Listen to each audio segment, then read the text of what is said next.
Onda elə çıxır ki, bax indi siz genetik kod dediniz, ruhun karmik kodu gəlir, genetik kod gəlir. Bəli.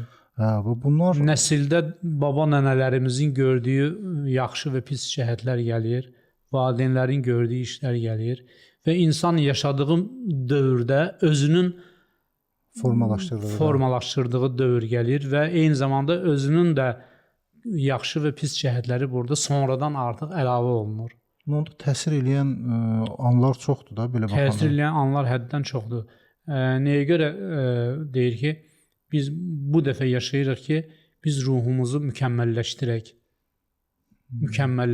Yəni dini izahatlarda çox bildirir ki, biz Allahın qarşısında təmiz çıxmalıyıq. Yəni orada cənnət, cəhənnəm məsələləri var. Cənnət, cəhənnəm məsələsi elə fiziki dünyada da var da. Var, əlbəttə. Əsas adı fiziki dünyadadır.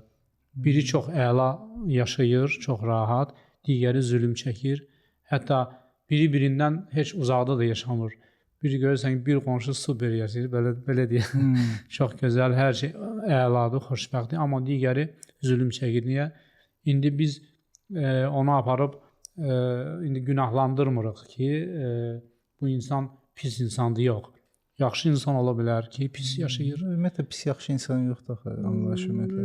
Yox, Atma belə deyim də, nisbidir də o anlayış. Bəli, nisbidir anlayış. Təbii ki, nisbidir. Yəni Allah üçün bütün insanlar bərabərdir.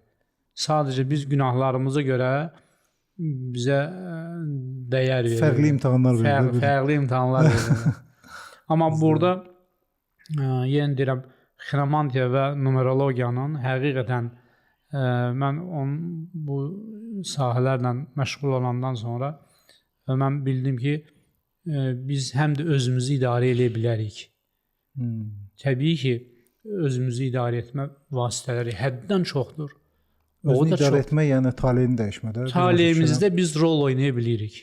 Onsuz da rol oynaya bilirik. Biz hamımız çalışırıq yaxşı bir cəhətimizdən ötürü. Amma hərdən bir bizim nəfsimiz, bizim tamahımız, bizim hətta belə deyək, paxıllığımız bəzi hallarda buna sipər ola bilir.